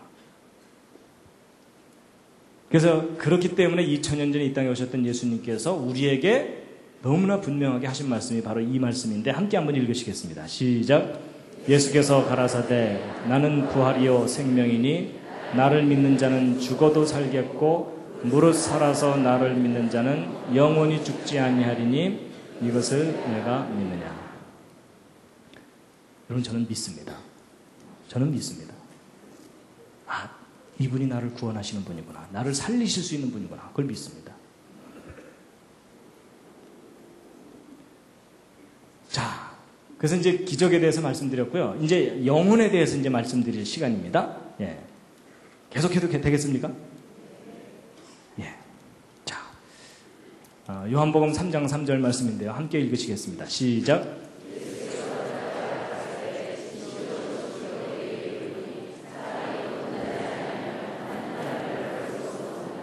예, 사람이 두 번 태어나지 아니하면 하나님 나라를 볼 수 없다는 말은 천국을 못 간다는 겁니다. 그렇죠? 근데 여러분 저 말씀은요, 천국을 정말 가고 싶은 사람에게 해당되는 말씀입니다. 그죠? 가고 싶지 않은 사람한테는 천국 가자고 해도 안 가니까요. 그렇죠? 예. 근데 이제 여러분 이런 겁니다. 그 믿지 않던 사람이 예수 믿으면 구원을 받고 천국 갑니다. 이래갖고 이제 교회를 다녀요. 근데 교회를 다니다 보면 이상한 얘기를 또 하나 들어요. 그게 뭐냐면 바로 저거예요. 무슨 얘기냐면 당신 거듭나셨습니까? 이런 거예요. 그러면 헷갈려요. 그렇죠? 아니 예수 믿으면 천당 가는 줄 알았더니 뭐 하나가 더 있네 이러면서 그렇죠? 자, 여러분, 겉으로 대답 안 하셔도 됩니다. 마음으로 한번 대답해 보세요. 여러분, 거듭나셨습니까? 아니, 대답 안 하셔도 돼요. 근데 마음으로 한번 해보세요. 근데 여러분 보세요. 저도 이 질문 때문에 고민을 참 많이 했어요. 저 거듭난다는 게 정확하게 뭔지를 알아야 거듭났는지 아닌지를 대답하잖아요. 근데 여러분, 거듭난 게 뭔지를 여러분 정확하게 아세요? 이게 쉽지 않습니다. 그렇죠? 마음이 새로워지는 건가? 여러분, 마음이 새로워지는 게 거듭나는 거라면 저는 70번도 더 거듭났어요. 살다 보면 갑자기 기분 좋아질 때 있잖아요. 그렇죠? 그건 아니잖아요. 그렇죠? 그래서 이제 제가 이 거듭남에 대해서 저도 고민하다가, 아, 이게 거듭난다는 얘기구나 라는 것을 제가 나름대로 깨달은 게 있는데요. 여러분, 제가 지금부터 말씀드리는 것은 정답은 아닐 수도 있습니다. 그렇지만 여러분들의 생각에 도움은 되실 겁니다. 거듭남의 비밀입니다. 조직의 비밀을 이제 알려드리는 겁니다. 자, 이 거듭남에 관한 이야기가 나온 배경이 있는데요. 일단 함께 읽으시겠습니다. 시작.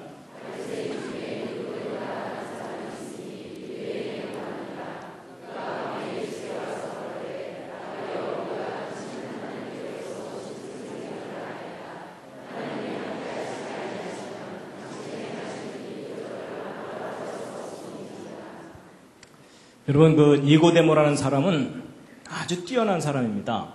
바리새인이라는 말은 종교적으로 거의 빈틈이 없는 사람이다 라고 말할 정도입니다. 그 다음에 유대인의 관원이라는 얘기는 세상적으로 출세한 거예요. 그렇죠? 여러분, 종교적으로도 세상적으로 다 출세했으니까 우리가 부러워할 만한 모델이 되는 사람이라고 볼 수 있어요. 근데 그 사람이 밤에 예수님께 와갖고, 선생님 참 훌륭한 일을 많이 하십니다, 이런 얘기를 했거든요. 근데 거기에 대해서 예수님께서요, 거기에 대해서는 대꾸도 안 하시고 아주 본질적인 얘기를 그냥 하십니다.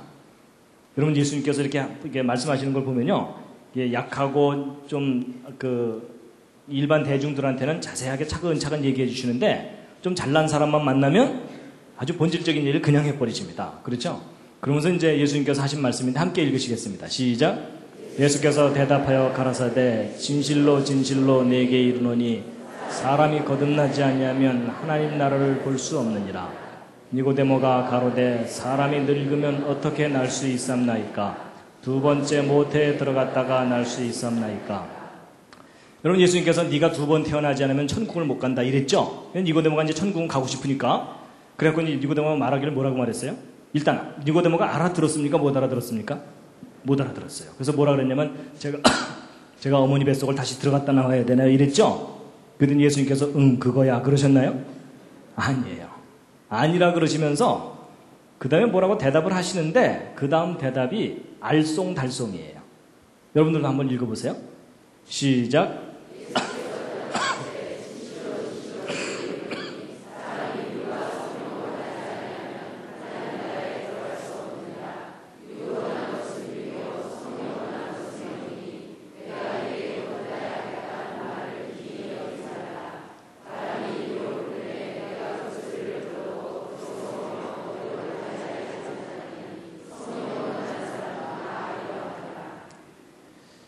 여러분, 저 예수님 하신 말씀 읽으시면서 그냥 뜻이 선명하게 깨달아지시는 분,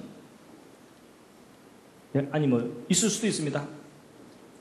그렇지만 일반 사람들은 대부분 다 저게 무슨 말인지 혼동이 돼요. 그렇죠? 예수님도 해보세요. 내가 내게 거듭나야 하겠다는 하는 말을 이상하게 여기지 말라 이러셨죠? 이상하게 말씀해 놓으시고 나서 이상하게 여기지 말라 그러세요. 그렇죠? 예. 근데 이제 그것에 대해서 또 읽겠습니다. 시작.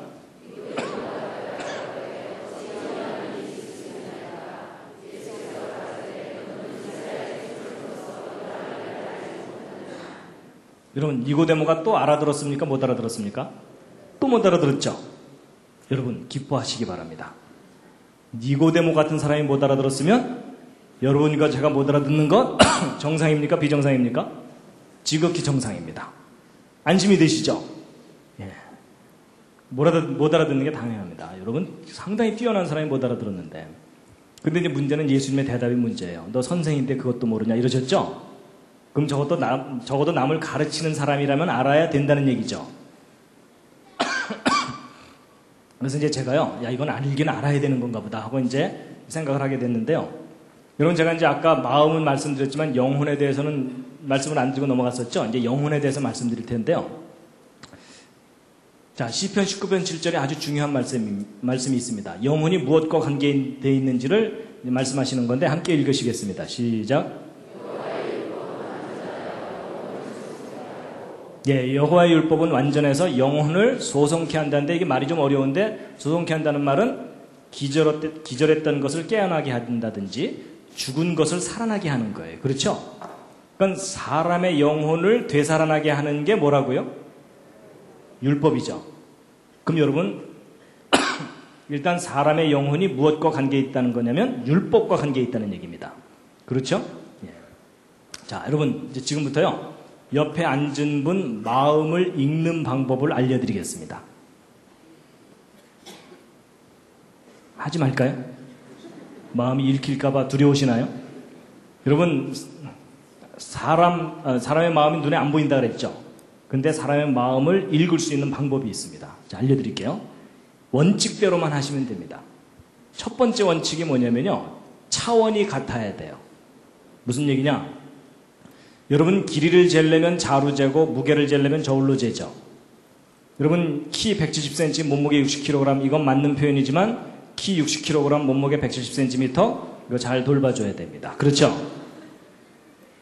근데 여러분, 이거 굉장히 단순한 얘기 같지만 여기에 중요한 원리가 하나 있습니다. 뭐냐? 길이는 길이로 재고 무게는 무게로 잽니다. 그럼 여러분, 마음은 무엇으로 재겠어요? 마음으로 재는 게 첫 번째 원리입니다. 그래서 옆에 있는 사람 마음은 나의 무엇으로 알아요? 마음으로 아는 거지 눈으로 보는 게 아니에요. 자, 두 번째는 뭐냐면요, 질서가 있어야 돼요. 무슨 얘기냐? 여러분, 이 왼쪽 자 오른쪽 자 둘 다 자는 자인데 오른쪽 자가 심각하죠? 오른쪽 자에는 뭐가 없어요? 질서가 없어요. 그렇죠? 여러분, 질서가 있어야만 길이를 잴 수 있는 것처럼 내 마음에 질서가 있어야 다른 사람의 마음을 읽습니다. 무슨 얘기냐? 여러분, 내가 지금 화가 나서 씩씩거리고 있으면 옆에 있는 사람 마음이 읽혀요, 안 읽혀요? 옆에 있는 사람은 몰라요. 그렇죠? 그리고 여러분, 살다 보면 가끔 그런 경우 있잖아요. 나도 요즘 내 마음을 잘 모르겠어, 뭐 이런 경우 있죠? 여러분, 그게 무슨 얘기냐면 지금 내 마음의 질서가 무너져 있다, 그 얘기입니다. 그러니까 나 자신도 모르고 다른 사람 마음은 더더구나 헤아리지 못하고. 맞죠? 그래서 여러분, 심리 상담이라는 게 뭐냐면 마음의 질서가 무너지거나 틀려있는 사람들에게 대화를 하거나 만나면서 그 사람 마음의 질서를 잡아주는 거예요. 그렇죠? 그래서 여러분, 내가 마음이 차분하게 가라앉아 있으면 다른 사람의 마음이 하나둘 읽히기 시작해요. 그렇죠? 저 사람 좀 슬프구나, 지금 얼굴은 웃고 있지만 뭔가 근심이 있구나, 이런 걸 읽잖아요. 그렇죠? 예. 세 번째가 이제 중요합니다. 보통 여기까지는 일반적으로 잘 생각하는데 세 번째가 중요한데 그게 뭐냐면 표준 질서입니다. 표준. 여러분, 잘 보세요. 이 위에 자나 밑에 자나 둘 다 질서가 있는데 이 위쪽 자가 표준이면 밑에 자는 짝퉁이에요. 그렇죠? 여러분, 이 밑에 있는 자를 갖고 평생 길이를 재봤자 다 틀린다는 거 아시죠? 예를 들어 제가 이 앞에 앉은 분 얼굴 크기를 재야 되는데 이걸로 재야 되는데 여기 눈금이 없잖아요. 그래서 제가 이제 여기다 눈금을 딱 그리는 겁니다. 정확하게 세 칸을 정확하게 나눴어요. 근데 문제는 제가 여기다가 1m, 2m, 3m 이런 다음에 이 앞에 앉은 분 얼굴 크기를 재봤더니 3m가 넘어. 뭔가 잘못된 거 아시겠죠? 이게 무슨 얘기냐면 질서라고 다 질서가 아니라 표준 질서가 있다는 얘기입니다. 여러분, 제가 이 앞에 앉은 얼굴 크기를 제대로 재려면 이거 어떻게 해야 되냐면 제가 눈금을 매겨야 되는 게 아니에요. 어떻게 해야 되냐면 국제표준자 있죠? 국제표준 규격자에다가 딱 붙여놓고 눈금을 그대로 내려받아야 그때서야 이게 길이를 제대로 잴 수가 있어요. 맞죠? 그때서야 얘가 이제 잘하는 게 되는 거예요. 근데 여러분, 이 원리를 갖고 영혼에 적용시켜 보세요. 여러분, 옆에 앉은 분 영혼을 내가 인식하려면 나의 무엇으로 인식해야 되죠? 첫 번째가 영혼입니다. 그렇죠? 영혼. 근데 내 영혼에 뭐가 있어야 됩니까? 질서가 있어야 되죠? 근데 그 질서 중에서도 무슨 질서요? 표준 질서가 있어야 돼요. 여러분, 표준 질서란 말은 다른 말로 바꾸면 완전한 질서, 절대적인 질서예요. 그렇죠? 그럼 여러분 이 생각을 정리하고 난 다음에 시편 19편 7절을 다시 읽으면 눈에 탁 띄는 글자가 하나 있어요. 다시 한번 읽으시겠습니다. 시작. 여호와의 율법은 완전하여 영혼을 소성케 하고. 여호와의 율법이 어떻다고요? 완전하다는 게 지금 무슨 뜻일까요? 국제표준. 국제표준 정도가 아니라 우주의 표준이란 얘기입니다. 여러분, 영혼, 좀 쉽게 이해하면 이런 겁니다. 영어로는 뭐 스피릿, 소울 이렇게 얘기하죠. 여러분 혹시 해병대 스피릿 아십니까? 해병대. 여러분 해병대 스피릿을 한마디로 줄이면 뭐죠?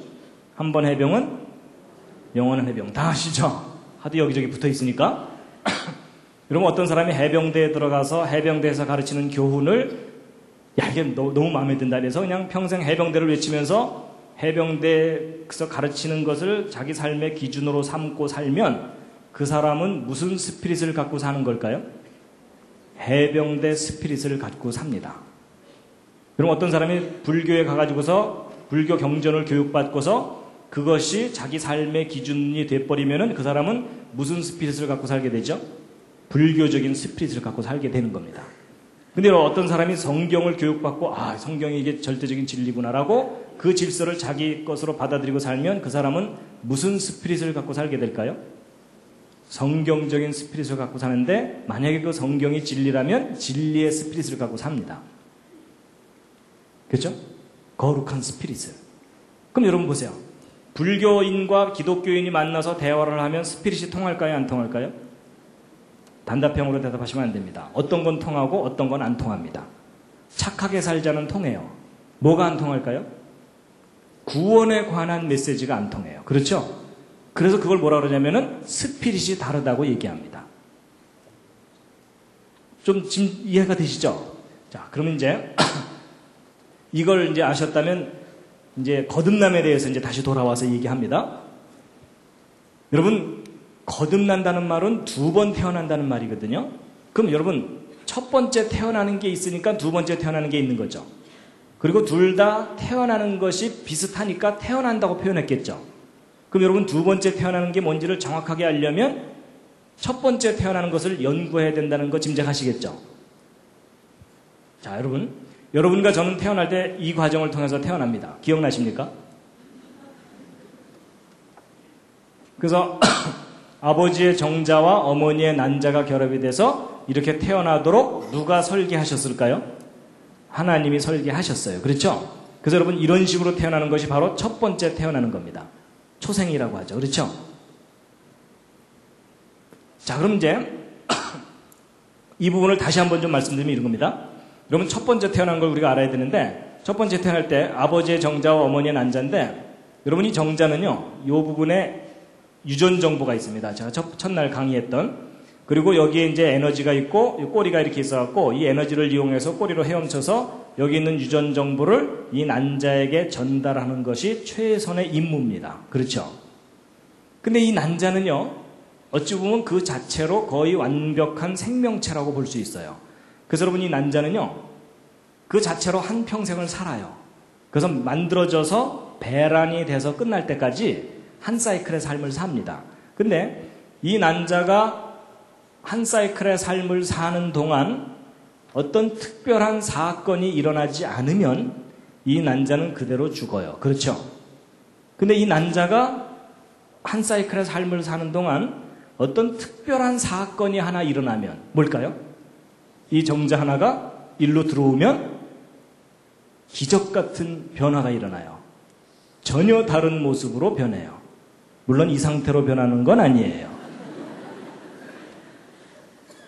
근데 여러분, 이 난자 자체로서의 존재하고 사람하고를 비교해보면 너무나 차원이 달라요. 맞죠? 이건 기적이라고 할 정도로 엄청난 변화가 일어납니다. 그렇죠? 그런데 이제 이렇게 해서 태어난 이 사람도 이 난자처럼 또 한평생을 살아요. 그렇죠? 근데 이 사람이 한평생을 사는 동안 어떤 특별한 사건이 일어나지 않으면 이 사람은 이 난자처럼 또 죽어요. 그렇죠? 근데 이 사람이 사는 동안 어떤 특별한 사건이 한번 일어나면 그게 뭘까요? 마치 이 정자가 생명에 관한 정보를 갖고 들어오듯이 어떤 생명에 관한 메시지가 이 사람 속으로 들어가면 그러면 전혀 다른 모습으로 변해요. 그 다음 세상을 가게 돼요. 근데 여러분 뭔가 좀 닮지 않았어요? 그렇죠? 표정이 아닌 것 같다는 표정 드시면 뭔가 닮았죠? 여러분 이 난자는요, 이 생명의 정보를 받아들이도록 설계가 되어 있어요. 그래서 이것을 받아들일 수도 있고 안 받아들일 수도 있어요. 선택적으로 받아들여요. 근데 사람도 마찬가지예요. 사람도 외부로부터 어떤 메시지가 있으면 그걸 받아들일 수도 있고 받아들이지도 않을 수도 있도록 설계가 되어 있어요. 여러분 제가요, 여러분한테 여러분 잠깐 좀 일어나 주시겠습니까? 이래도 여러분 중에 그 말을 듣고 일어난 분이 있는가 하면 네가 뭔데? 뭐 이러면서 안 일어날 수도 있잖아요. 그렇죠? 그런 것 같아요. 그런데 이 난자가 정자를 받아들이면 변하잖아요. 그렇죠? 근데 이 사람도 생명에 관한 메시지를 받아들이면 그 다음 세상으로 가요. 아, 여러분 이게 첫 번째 태어나는 건 분명하죠. 그렇죠? 그렇다면 우리 인간에게 필요한 것은 외부로부터 생명에 관한 메시지가 내 속으로 들어와야 가는 거구나. 여러분 이 난자가 그 자체로 일로 못 가는 거 아시죠? 이게 일로 들어와야만 가죠. 사람도 마찬가지예요. 태어났다고 해서 그냥 천국 가는 게 아니라 바깥에서 뭔가 들어와야 돼요. 근데 이걸 받아들여야 가요. 그래서 제가 이렇게 살기로 했어요.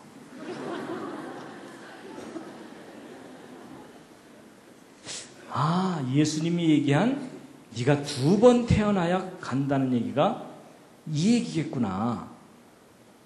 근데 여러분 사람의 말에 위력이 있는 거 아세요? 사람의 말에? 이런 거 우리 실험해 볼 수도 있어요. 예를 들어 이 중에 어느 한 분을 딱 정해놓고 여러분이 매주일 만날 때마다 이분에게 부정적인 얘기를 하는 거예요. 못됐다는 얘기 많이 들으시죠? 뭐 이러면서 악수하는 사람마다 그거 참 사람 뭐 이러면서 그냥 무시하고 이러면요, 이분이 몇 주 만에 교회를 안 나와버리면 다행인데 이분이 계속 그래도 끈질기게 계속 교회를 나오면 이분이 이상하게 변하는 거 아시죠? 그렇죠? 아주 부정적인 사람으로 변해버립니다. 잘못하면 자살할 수도 있어요. 그렇죠? 왜 사람들이 나만 미워할까? 이러면서 여러분 우리 사람의 말이에요. 사람을 죽일 수도 있고 그래요. 근데 만약에 여러분들이 짜고서 이분에게 만날 때마다 좋은 얘기를 해드리는 거예요. 어떻게 잘생기셨습니까? 마음씨 좋다는 말 많이 들으시죠? 이러면서 계속 좋은 얘기를 하면은 이분이 어떻게 될까요? 살아나요. 맞죠? 그리고 여러분 어떤 사람이 지나가는 스치는 소리를 한마디 탁 했는데 그게 마음에 딱 걸려갖고서 그냥 삶을 포기하는 그런 경우도 있잖아요. 그렇죠? 여러분 사람의 말도 위력이 있을진데 거룩하신 하나님의 그 말씀이 사람의 영혼을 살리고 죽이는 위력이 있지 않느냐 하는 얘기라는 겁니다. 그럼 결국 무슨 얘기예요? 사람은 영적인 존재이기 때문에 어떤 메시지를 자기가 받아들일 수도 있고 받아들이지 않을 수 있는데 어떤 진리의 메시지를 자기가 정말 마음으로 받아들이면 그 말씀 때문에 그 다음 세상을 간다는 거예요. 하여튼 저는 이렇게 우기고 있습니다. 그래서 여러분 이제 성경 좀 읽고 이제 마칠 텐데요. 요한복음에 이 말씀들이 참 잘 나와 있어요. 요한복음을 쭉 한번 읽어보시면 알지만요. 요한복음의 키워드가 뭐냐면 말씀입니다. 말씀. 기독교는 말씀의 종교라고 하는데 말씀입니다. 자, 함께 읽으시겠습니다. 시작. 태초에 말씀이 계시니라. 이 말씀이 하나님과 함께 계셨으니 이 말씀은 곧 하나님이시라. 여러분 이 말씀이 하나님이래요. 여러분 사람들이요 하나님 보여달라고 그러죠? 여러분 하나님은 말씀으로 우리가 깨달을 수가 있습니다. 그런데 또 읽겠습니다. 시작. 말씀이 육신이 되어 우리 가운데 거하심에 우리가 그 영광을 보니. 여러분 그 말씀이신 하나님이 사람의 모습으로 오신 분이 누구예요? 예수 그리스도입니다. 그러니까 예수 그리스도는 곧 말씀이에요. 그래서 요한복음 8장 47절 함께 읽으시겠습니다. 시작.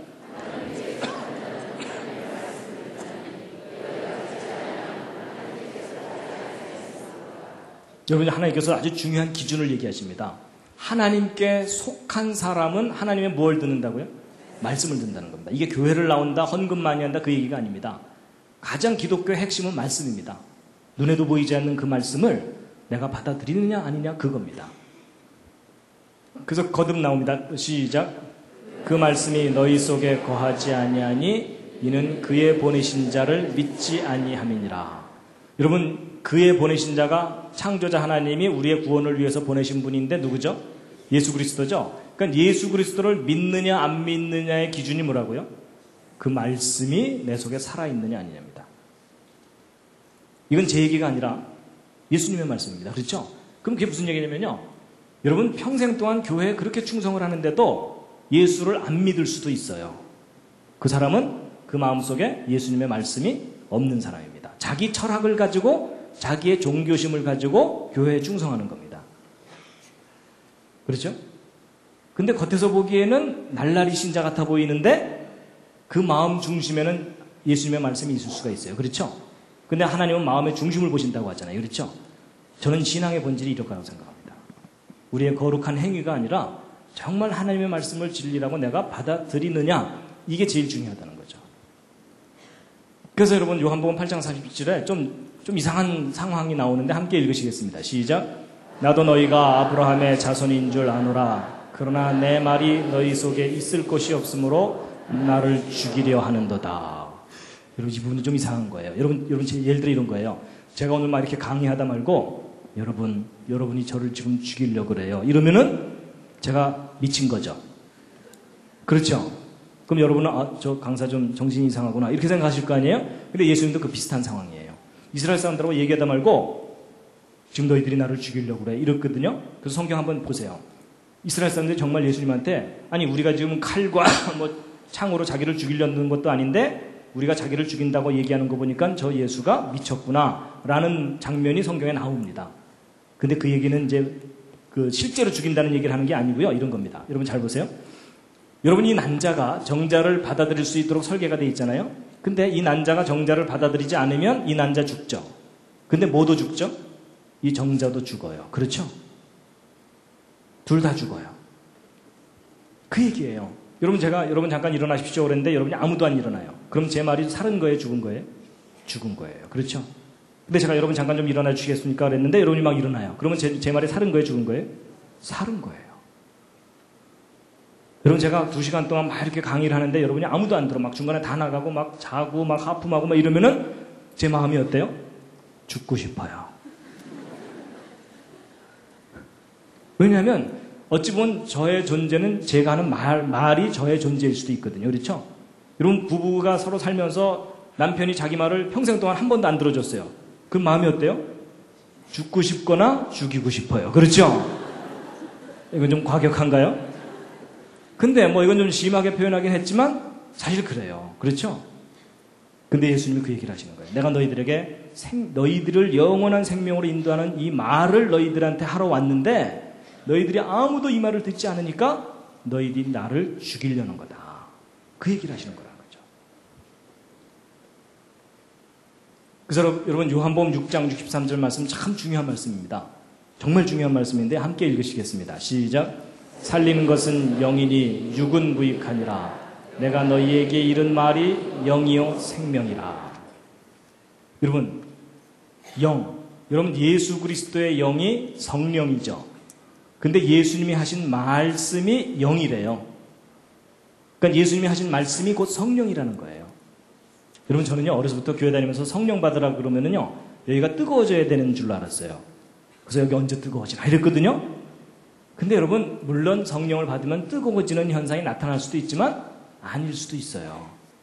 뜨거워지는 것만이 성령 받은 결정적인 증거가 아니에요. 그렇죠? 제가 생각해 봤더니 내가 예수님의 말씀을 내 마음속에 믿는 한은 내가 무엇을 받은 거예요? 예, 거룩한 영을 받은 거예요. 예수님의 말씀은 다른 말과는 구별이 되거든요. 그렇죠? 성령을 받은 거예요. 근데 그 말씀이 생명이라는 거예요. 그러니까 여러분 보세요. 이 사람이 영원한 생명으로 가는 것은 DNA 정보를 갖고 태어난 것은 무익하다는 거예요. 육체적인 정보로 태어난 것은 하늘로 못 간다는 거예요. 거룩한 말씀이 이 사람에게 들어와야 간다는 겁니다. 조직의 비밀을 아시겠죠? 그렇죠? 그래서 여러분 요한복음 17장 8절에 예수님께서 예수님의 사명에 대해서 말씀하시거든요. 함께 읽으시겠습니다. 시작. 나는 아버지께서 내게 주신 말씀들을 저희에게 주었사오며 저희는 이것을 받고 내가 아버지께로부터 나온 줄을 참으로 아오며 아버지께서 나를 보내신 줄로 믿었사옵나이다. 여러분, 저는 하여튼 이렇게 이 창조과학, 성경과학 하면서 참 하나님께 감사를 많이 합니다. 저는 과학을 공부하다 보니까 하나님이 창조하신 과학의 세계와 하나님의 말씀과 뭔가 닮은 게 없나 이걸 이렇게 보게 됐어요. 그러다가 저도 거듭남에 대해서 저도 이해를 못하고 있다가 조금 전에 설명드린 그거 있잖아요. 그렇죠? 야, 하나님께서 첫 번째 태어나도록 이렇게 하셨다면 그럼 두 번째 태어나는 건 뭘까 하고 보다 보니까 제가 나름대로 이제 깨달은 거예요. 거의 정답 같은데 아닐지도 몰라요. 또 올라와서 혼날지도 모릅니다. 아니었어 임마 뭐 이러실까. 여러분 요한복음 22장 48절 함께 읽으시겠습니다. 시작. 나를 저버리고 내 말을 받지 아니하는 자를 심판할 이가 있으니 곧 나의 한 그 말이 마지막 날에 저를 심판하리라. 여러분 사람은 누구나 다 하나님 앞에 심판받는 걸 두려워합니다. 맞죠? 근데 여러분 두려워하지 마시기 바랍니다. 그 심판에 대해서 여러분이 자신 있을 방법이 있어요. 그게 뭐냐면 심판, 그 말이 심판한다 그랬죠? 저게 무슨 뜻이냐면요. 예를 들면 이런 거예요. 우리가 이제 하나님 앞에 딱 갔을 때 요즘 그 인터넷에 검색 프로그램 같은 거 있잖아요. 그렇죠? 사람마다 하나님이 검색을 쫙 해보세요. 근데 없네. 뭐가 없다는 뜻일까요? 하나님의 말씀이 그 사람에게 없는 거예요. 그러면 하나님의 반응이 뭘까요? 내가 너를 도무지 알지 못한다.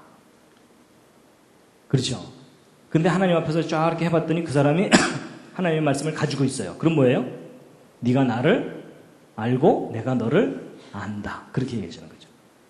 그러니까 제가 이제 천국문 앞에 가서 작전이 뭔지 아세요? 말씀하셨잖아요. 이러면서 버티면 돼요. 무슨 말인지 아시죠?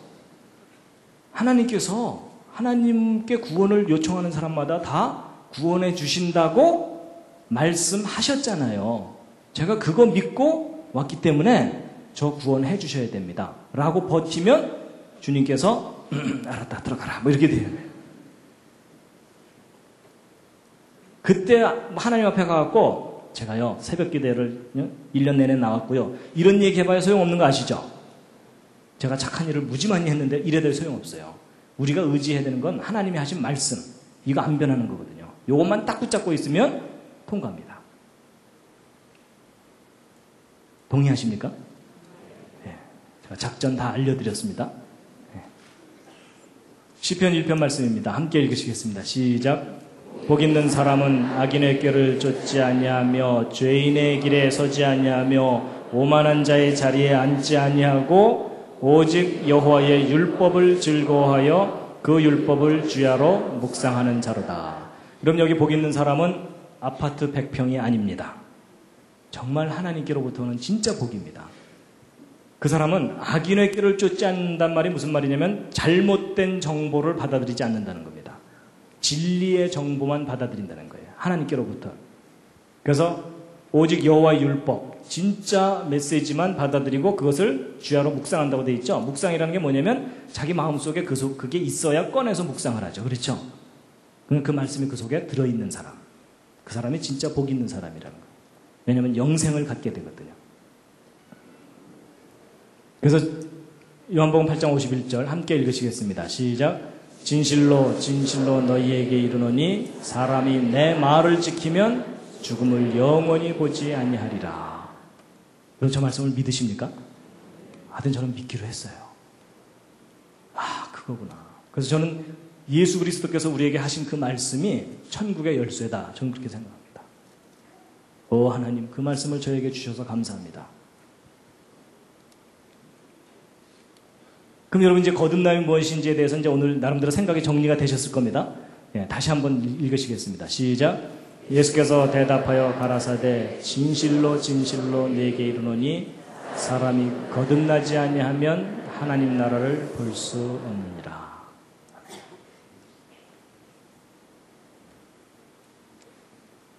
마지막 꽃다발입니다.